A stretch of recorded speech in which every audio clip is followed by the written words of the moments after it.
Hello and welcome to the Blue and Gold Hour. This is your host, Kevin McCluskey, a current grad student studying athletic program of leadership and administration. I get the pleasure and honor to sit down with our best and brightest from the athletic department. Today we are here with swimmer Morgan Richter.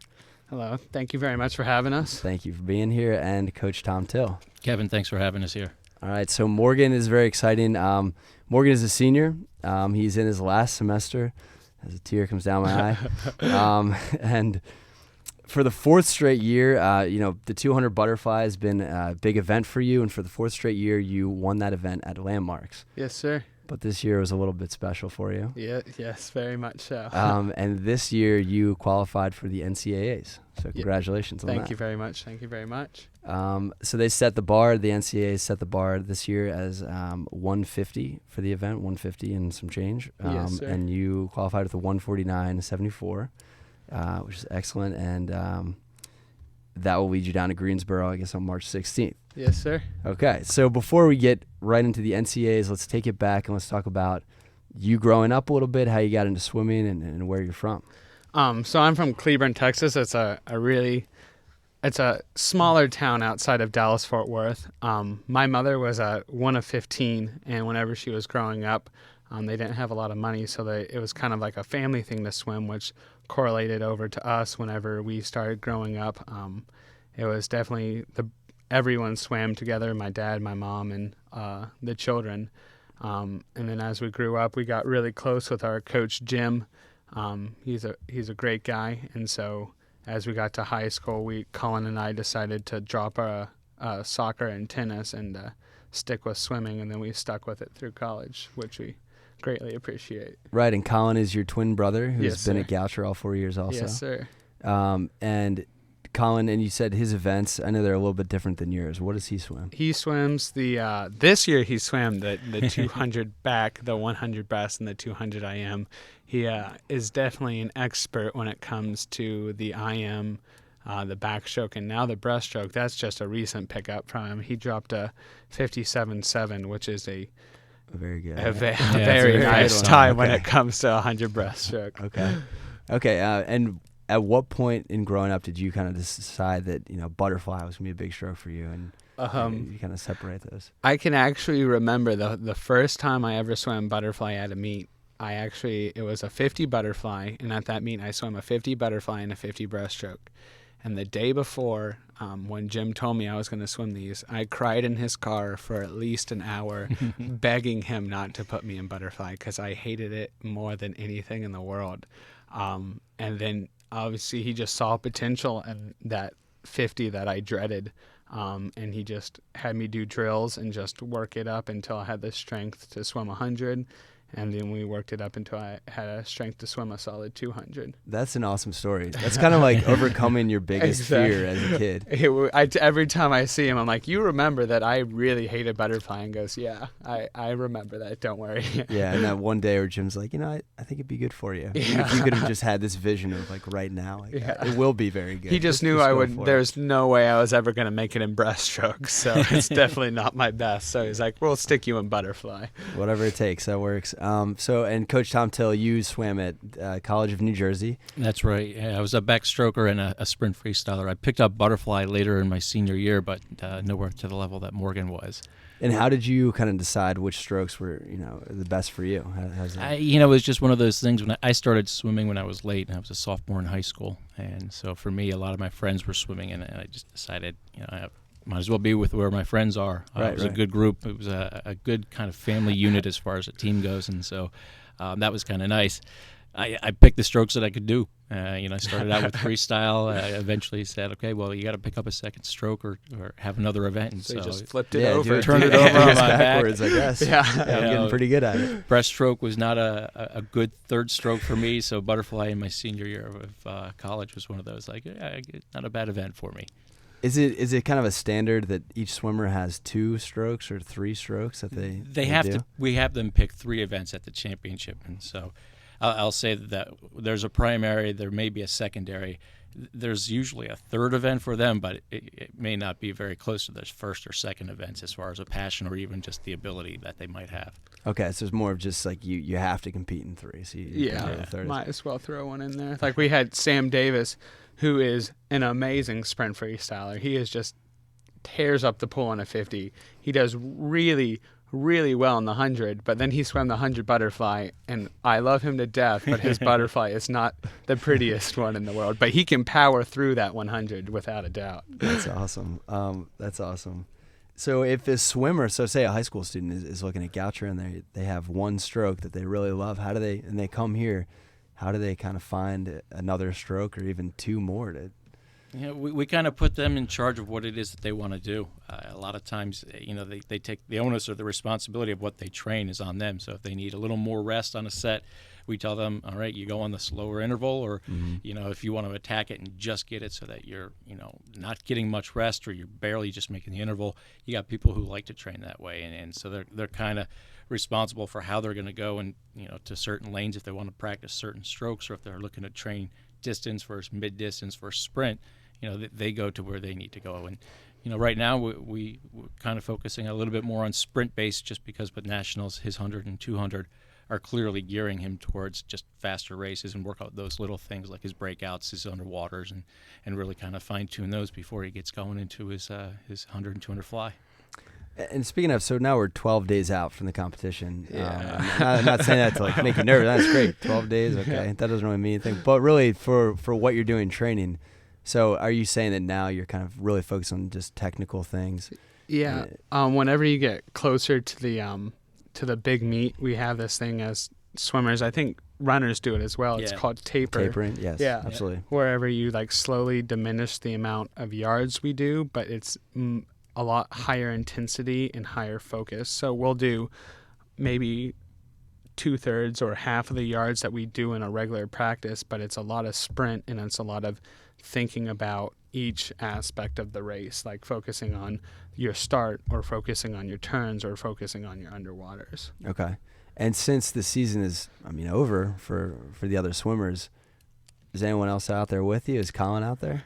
Not really. Colin does definitely come in, or whenever he's in there, he makes sure that I know what I'm doing wrong. Like today we were doing sprints, and during he was lifeguarding. Yeah, he was lifeguarding. Okay. So during my 200 butterfly afterwards, it was a good time, but he came up to me and was like, you're coming a little high on your stroke. Make sure that you're staying closer to water. Your breathing is a little up, so make sure you tilt your head. He has a really knack at like understanding, because he's watched my stroke for so long. He can see whenever I'm doing little things wrong. So whenever he sees that, he always makes sure that he addresses it so that I'm thinking about it, so that whenever I get to the big meet, I have had it grinded into my body so much that I don't have to worry about it. Right. That's well said. And it's awesome to have somebody so close to you that it's not even like they're giving you critique. It's like they're reminding you of a form that that you want, that you can do and you've done. That was a big thing we were missing this last semester in the fall when Morgan was doing his internship. We got a chance for the first time, their high school coach and old club coach Jim, as well as myself, got to see them train apart. And neither of us had ever seen that really before. And it something was truly missing. On the other end of it, it was kind of bittersweet. I'm sure we each got to see a side of that person develop in a way that we couldn't have even imagined. And so for me being able to see Colin kind of develop into an area where he got to have a lot of fun with the swimming end of it, in his senior year, it's kind of what you want to see. Right. And it was great to see them back together again. Nothing could replace that, that's for sure. And since you were doing the internship, Morgan, you said you came in maybe about 2 months into the season, is that what you're saying? Well, I had 2 months left, so the season starts in about September. Okay. And I came in at the beginning of January, and then middle of February was our conferences. So. And were you swimming during the fall? Oh yeah, I went back, and while I was doing my internship there, my club coach let me swim with the club team there, which was nice. He definitely, I grew up swimming with him, so he knows exactly what to do to hurt me. Okay, so your internship was in Texas. It was in Cleburne, Texas. Sir. Okay, and what were you kind of doing for the internship? What kind of company? So I had the privilege of working with Scott Kane, who operates a law firm in our town, but he's also the mayor of our city, which was an amazing experience. He's just a great guy to work under, and he let me have the opportunity to work on this bond election, which actually brought in a large amount of retail to our city, as well as a minor league baseball team.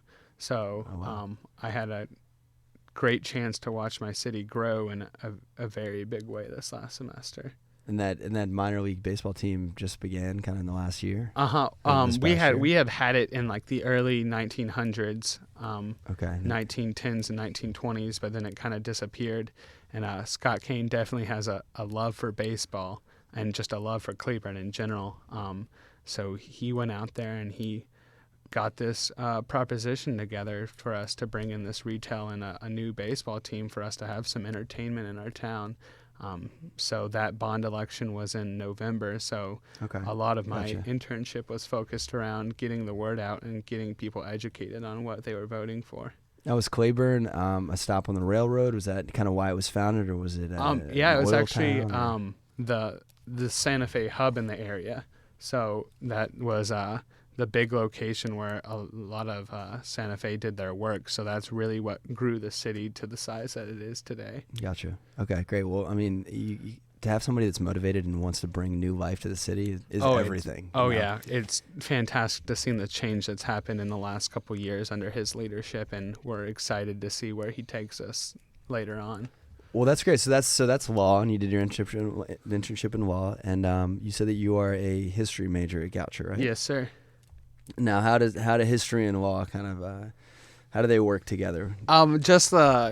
Especially with the research or the history here, it's a lot of research based. So just being able to go in and look through books and to find what you're looking for, and to be able to analyze what's being said and to understand it on a higher comprehension level, or have comprehension of what it's saying. Right. Absolutely. Really is a necessity whenever it comes to going to law school. That's great. Yeah, I mean, the research component, and then I know that you're doing an independent study on campus. Yes, sir. And that kind of takes you on the other side, right? You're not just receiving the information, but you're doing some investigation. Oh yeah. And I know that you get very excited about this topic too. So yeah, what are you doing? And it's World War II, but how does that project work? So 2 years ago, Vernon Getz' diary was donated to the school by his wife, Mary Getz, and through that work, I did a seminar over it with Professor Scheller, where we looked at different aspects of the diary and like really took one topic in it and really dove deep into it. And one of the topics I was diving deep into included a man named David Ehrenstein, who was the first lieutenant of the company. And through research, through census work, I was able to find his daughter, who in turn had a diary of her own, and who graciously donated a copy of it to the school. So now this semester, I'm working with the diary, which had a roster of the company, so I'm able to find other people in the company. Okay, gotcha. And then we're looking at it side by side to find similarities between the two diaries and fully understand what happened to the company whenever they were in World War II. That's pretty amazing. Yeah, it's a great opportunity. Yeah, since you have their names, I guess you're essentially kind of cold calling or just going out and finding any information to contact them. Yeah, I just feel kind of creepy sometimes, like these just coming out of the blue. Like I know I've done it takes maybe like 6-7 hours sometimes to find this individual person and to find the number of their children that are still alive. And so I do like tons of research. I like find out where they've lived before and all this information about them. And so when I call them, I'm like, I feel kind of creepy sometimes because I know all this about you, and it's just out of the blue that I'm talking about your dad, who's maybe he's been deceased for 20 or 30 years and who you haven't talked about necessarily for a while. But I recently got in contact with Van Mameren, who was the captain of the B Company in the 549th, and I talked to his daughter, and she was just a pleasure to talk to, and she was just super excited to get the opportunity to talk about her father because he seemed like a very great man. I'm glad you say that, because that is the key. I mean, I understand the creepiness for sure, and thank God for the internet for research. Just Yeah, in oh general. yeah. But then, yeah, you've researched someone so much, and you're calling them and asking questions that you might maybe already even know the answer to. Yeah. However, it's the legacy of their father, and it's a big part of their family. Oh yeah. Maybe he was the patriarch of the family. Who knows? But it's a great compliment to the family to kind of let his history live. And Yeah, and let be known by not just them. It kind of just, because some of these men did great things while they were over there and whenever they were back. So just to be able to sit down and hear about all of these amazing experiences that they have really just brings the person to life. You are the perfect guy for a history major. I just want to say, that's the kind of passion that needs to be in any major, and I think you found the right Thank niche you. for you. No, you can definitely see it when it comes out. I mean, he's giddy right now talking about this, and I'm sure from their end of it, hearing about somebody who has just a genuine interest in just kind of collecting all that information and tying it together really is something special. Now, being in your senior year, do you think that you could do you see yourself around here next year? Do you see yourself back in Texas? Or So I actually recently got an opportunity presented to me by a family friend where after college she went to Ireland to do her master's degree and got to swim with their team. So we recently got introduced to the athletic director, so we're hoping that will be potentially where I end up next year. Okay, So I'm very excited for that opportunity. Very exciting. I had the opportunity a few years ago to travel to Ireland and Northern Ireland. And Do you like it? It looks beautiful. It's awesome. I actually really like Northern Ireland and really like Belfast. Something it's very like, I don't know if I describe this. It's very kind of like Gothic. There's a lot of Gothic architecture. It's kind of like I don't know. It has like a Northeast United States kind of feel, but 1,000 years ago. Yeah, so fair. Has a lot more history than we have. Well, yeah, absolutely. It's like we have that. Yeah, a pinch of that, and this whole place is just like covered in stone walls and moss growing on the walls. And just super dramatic, like castles in the libraries, and just crazy stuff. Plus, people are super friendly and charming. And I recently saw something. I think it was 17% of Irish people live outside of the country. So I think it's a very globally minded population anyway. So then that reciprocates when you go there. Over there, they understand it. Right, exactly. It's like that's that's the kind of reciprocation they want with travel and living abroad and everything. So that would be a really exciting opportunity. Would be really excited. And Colin, would he join you? Potentially. He is a business major and an economics major, and I know he has a great passion for coaching swim team. Okay, great. And so he's looking into potentially getting some GA opportunities in the area, and he would be amazing at it, but I would definitely miss him if he wasn't joining me across the seas. But then I would it would give him an excuse to come visit me, and that'd be awesome. Exactly, yeah. I mean, graduate assistantship is great, and that's what, as I'm doing right now, I'm really enjoying it, but you're still on a college schedule, so it does allow plenty of time. Basically a summer for you to travel and plenty of breaks. So that works out pretty nicely. So to go back to the NCAAs before we wrap it up here, 12 days out, and Coach Till, who will be kind of going down from Goucher, or what are the plans? It's for this essentially going to be myself and Morgan, and his brother's going to be joining us along for the ride. Great. We were able to kind of get that, since we're traveling within 500 miles. We're not able to fly. We have to take a car, so we're spreading it out a little bit. We'll have a little fun on the way down. 6-hour trip for somebody that's coming from Texas is it's a breeze and apart. Nice little commute. Easy. Absolutely. Easy. It's a daily commute right there. Yeah, exactly. It will be. I'm more worried about Coach making it through the trip with the both of us in the car than Colin and I making through it. And this big group of swimmers, 527 total participants, 48 of them divers. So this is the biggest NCAA swimming event.